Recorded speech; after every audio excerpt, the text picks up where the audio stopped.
Amschel Meyer Bauer inherited the business, he decided to change his name to Rothschild. Amschel soon learned that loaning money to governments and kings was more profitable than loaning to private individuals. Not only were the loans bigger, but they were secured by the nation's taxes. Mayer Rothschild had 5 sons. He trained them all in the skills of money creation, then sent them out to the major capitals of Europe to open branch offices of the family banking business. His first son, Amschel Meyer, stayed in Frankfurt to mind the hometown bank. His second son, Solomon, was sent to Vienna. His third son, Nathan, was clearly the most clever. He was sent to London at age 21 in 1798, 100 years after the founding of the Bank of England. His fourth son, Karl, went to Naples, and his fifth son, Jacob, went to Paris. Rothschilds soon grew unbelievably wealthy. By the mid-1800s, they dominated all European banking and were certainly the wealthiest family in the world. They financed Cecil Rhodes, making it possible for him to establish a monopoly over the diamond and gold fields of South Africa. In America, they financed the Harrimans in railroads, the Vanderbilts in railroads and the press, and Carnegie in the steel industry, among many others. In fact, during World War I, J.P. Morgan was thought to be the richest man in America. But after his death, it was discovered that he was actually only a lieutenant of the Rothschilds. By 1850, James Rothschild, the heir of the French branch of the family, was said to be worth 600 million French francs, 150 million more than all the other bankers in France put together. He built this mansion called Ferrier, just east of Paris. Wilhelm I, on seeing it, exclaimed, "Kings couldn't afford this. It could only belong to a Rothschild." Money changers, those who loan out and manipulate the quantity of money, were active in medieval England. In fact, they were so active that acting together, they could manipulate the entire English economy. These were not bankers per se. The money changers generally were the goldsmiths. They were the first bankers because they started keeping other people's gold for safekeeping in their vaults. The first paper money was merely a receipt for gold left at the goldsmith. Paper money caught on because it was more convenient than carrying around a lot of heavy gold and silver coins. Eventually, goldsmiths noticed that only a small fraction of the depositors ever came in and demanded their gold at any one time. Goldsmiths started cheating on the system. They discovered that they could print more money than they had gold, and usually no one would be the wiser. Then they could loan out this extra money and collect interest on it. This was the birth of fractional reserve banking. That is, loaning out many times more money than you have assets on deposit. So, if $1,000 in gold were deposited with them, they could loan out about $10,000 in paper money and draw interest payments on it, and no one would ever discover the deception. By this means, goldsmiths gradually accumulated more and more wealth and used this wealth to accumulate more and more gold.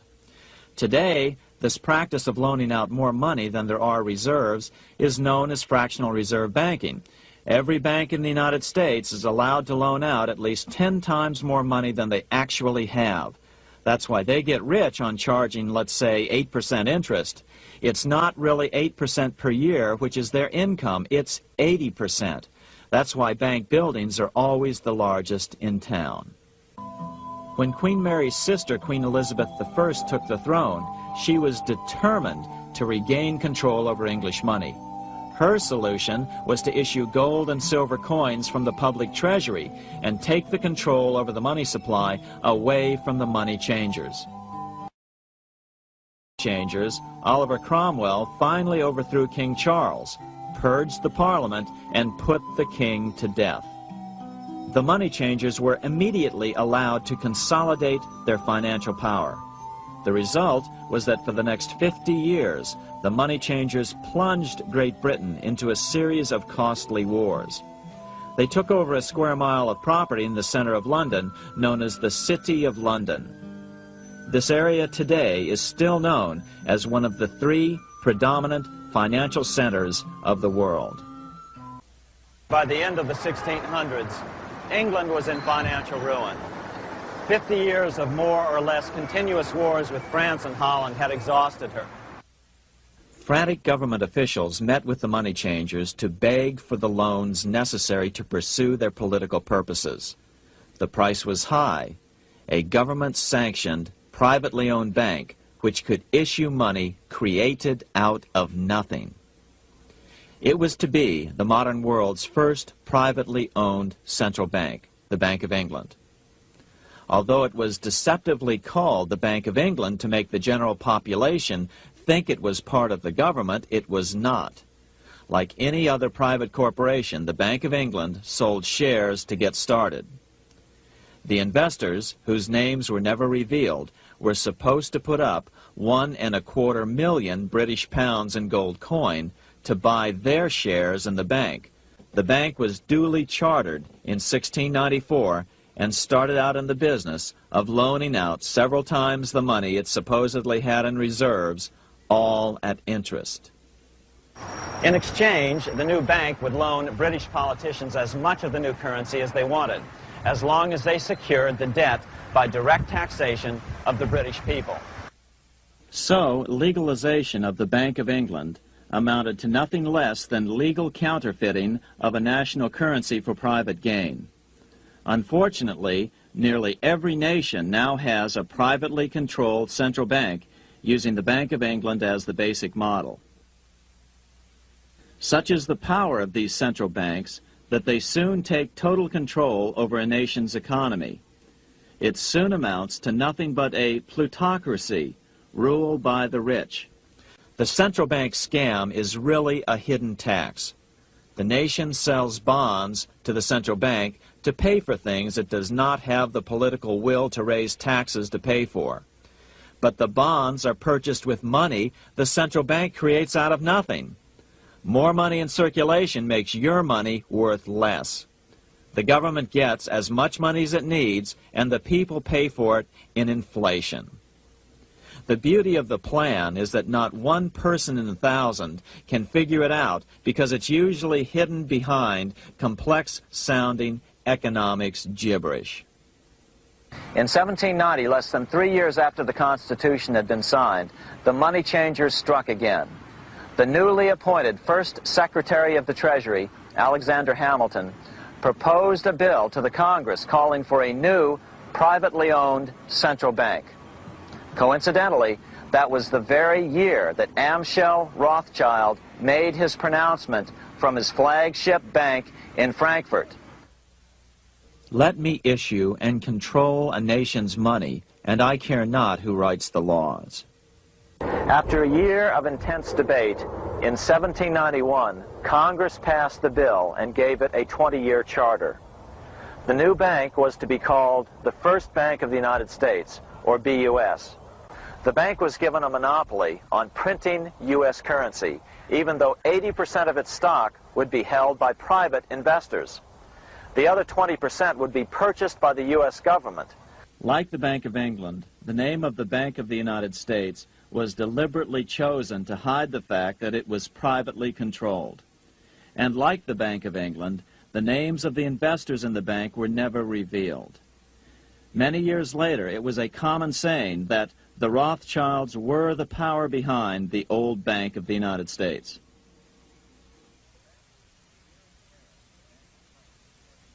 Here in Paris, the Bank of France was organized in 1800, just like the Bank of England. But Napoleon decided France had to break free of debt, and he never trusted the Bank of France. He declared that when a government is dependent upon bankers for money, the bankers, not the leaders of the government, are in control. This is the Waterloo battlefield about 200 miles northeast of Paris in what today is Belgium. Here Napoleon suffered his final defeat, but not before thousands of French and Englishmen gave their lives on a steamy summer day in July of 1815. The outcome was certainly in doubt. In fact, had Napoleon attacked a few hours earlier, he would probably have won the battle. But no matter who won or lost, back in London, Nathan Rothschild planned to use the opportunity to try to seize control over the British stock and bond market and possibly even the Bank of England. Rothschild stationed a trusted agent, a man named Rothworth, on the north side of the battlefield, closer to the English Channel. Once the battle had been decided, Rothworth took off for the Channel. He delivered the news to Nathan Rothschild a full 24 hours before Wellington's own courier. Rothschild hurried to the stock market and took up his usual position in front of an ancient pillar. All eyes were on him. The Rothschilds had a legendary communications network. If Wellington had been defeated and Napoleon was loose on the continent again, Britain's financial situation would become grave indeed. Rothschild looked saddened. He stood there motionless, eyes downcast. Then suddenly he began selling. Other nervous investors saw that Rothschild was selling. It could only mean one thing. Napoleon must have won, Wellington must have lost. The market plummeted. Soon everyone was selling their consols, their British government bonds, and prices dropped sharply. But then Rothschild started secretly buying up the consols through his agents for only a fraction of their worth hours before. Myths, legends, you say? 100 years later, the New York Times ran a story which said that Nathan's grandson had attempted to secure a court order to suppress a book with this stock market story in it. The Rothschild family claimed the story was untrue and libelous, but the court denied the Rothschilds' request and ordered the family to pay all court costs. What's even more interesting about this story is that some authors claim that the day after the Battle of Waterloo, in a matter of hours, Nathan Rothschild came to dominate not only the bond market, but the Bank of England as well. Whether or not the Rothschild family seized control of the Bank of England, the first privately owned central bank in a major European nation and the wealthiest, one thing is certain. By the mid-1800s, the Rothschilds were the richest family in the world, bar none. They dominated the new government bond markets and branched into other banks and industrial concerns. In fact, the rest of the 19th century was known as the Age of the Rothschilds. Despite this overwhelming wealth, the family has generally cultivated an aura of invisibility. Although the family controls scores of industrial, commercial, mining, and tourist corporations, only a handful bear the Rothschild name. By the end of the 19th century, one expert estimated that the Rothschild family controlled half the wealth of the world. Whatever the extent of their vast wealth, it is reasonable to assume that their percentage of the world's wealth has increased since then. But since the turn of the century, the Rothschilds have cultivated the notion that their power has somehow waned even as their wealth increases. Just 1 year after Waterloo and Rothschild's alleged takeover of the Bank of England, the American Congress passed a bill permitting yet another privately owned central bank. This bank was called the Second Bank of the United States. Just as before, the primary stockholders remained a secret. But it is known that the largest block of shares, about 1/3 of the total, were sold to foreigners. As one observer put it, it is certainly no exaggeration to say that the Second Bank of the United States was rooted as deeply in Britain as it was in America. So, by 1816, some authors claim the Rothschilds had taken control over the Bank of England and backed a new privately owned central bank in America as well. During the early 1900s, men like J.P. Morgan led the charge. One final panic would be necessary to focus the nation's attention on the supposed need for a central bank. The rationale was that only a central bank can prevent bank failures. Morgan was clearly the most powerful banker in America and a suspected agent for the Rothschilds. Morgan had helped finance John D. Rockefeller's Standard Oil empire. He had also helped finance the monopolies of Edward Harriman in railroads, of Andrew Carnegie in steel, and of others in numerous industries. But on top of that, J.P. Morgan's father, Junius Morgan, had been America's financial agent to the British. After his father's death, J.P. Morgan took on a British partner, Edward Grenfell, a longtime director of the Bank of England. By 1907, the year after Teddy Roosevelt's re-election, Morgan decided it was time to try for a central bank again.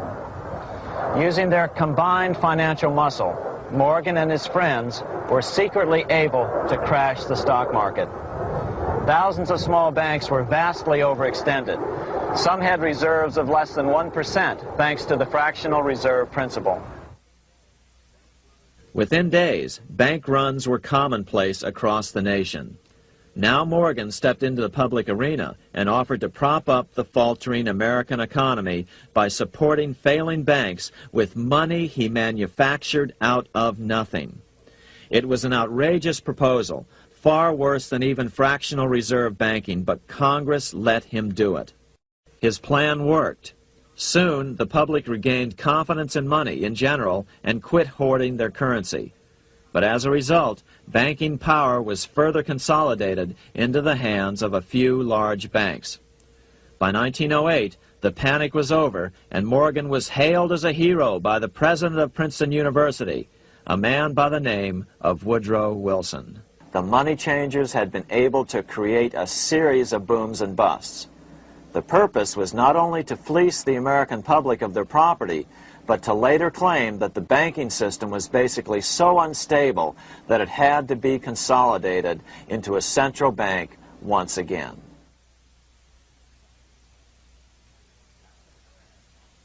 After the crash, Teddy Roosevelt, in response to the panic of 1907, signed into law a bill creating something called the National Monetary Commission. Of course, the commission was packed with Morgan's friends and cronies. The chairman was a man named Senator Nelson Aldrich from Rhode Island. Aldrich represented the Newport, Rhode Island homes of America's richest banking families.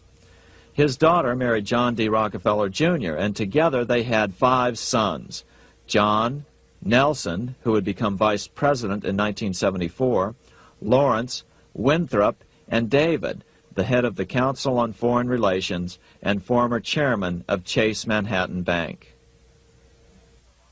As soon as the National Monetary Commission was set up, Senator Aldrich immediately embarked on a 2-year tour of Europe, where he consulted at length with the private central bankers in England, France, and Germany.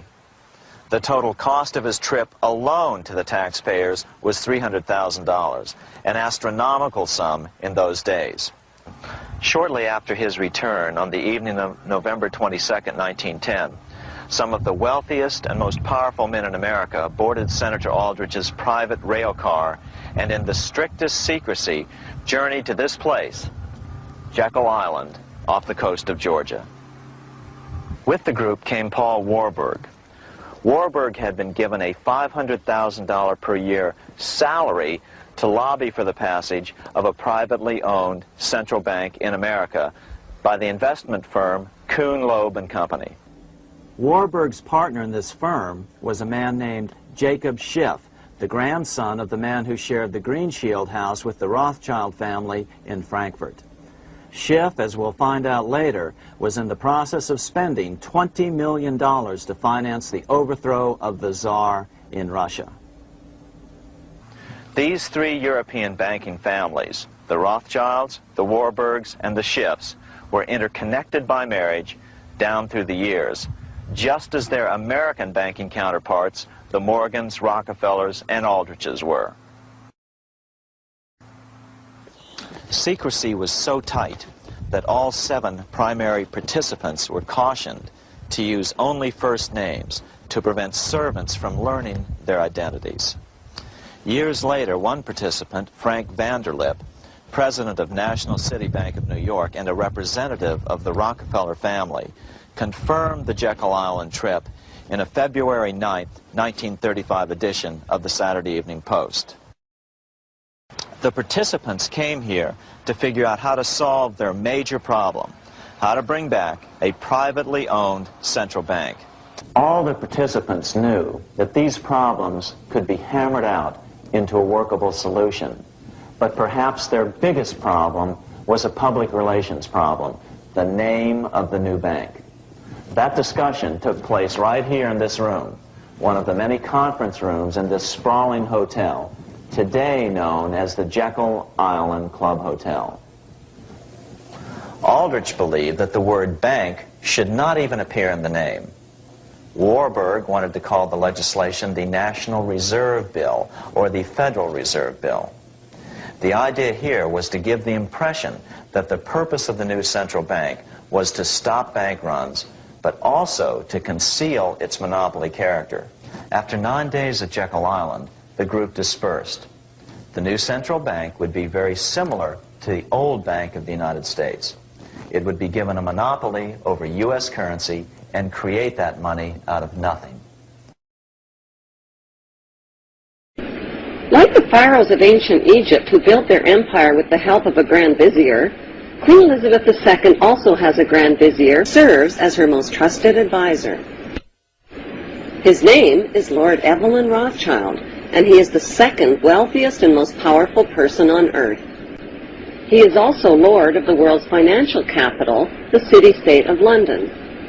Lord Rothschild and his ring of power hide their identities behind 13 city council members who stand in as their representatives. On November 30th, 2000, Lord Rothschild, now in his 70s, got married in London to a wealthy Zionist businesswoman named Lynn Forrester. The couple then jetted to Washington and spent their wedding night in the White House. Just how rich and powerful is Lord Evelyn Rothschild? Historically, the Rothschild family wealth was hidden in underground vaults. The Rothschild secret financial records were never audited and never accounted for. Their family-commissioned biographies give the illusion that their family fortune has dwindled, but researchers estimate their wealth at close to $500 trillion, more than half the wealth of the entire world.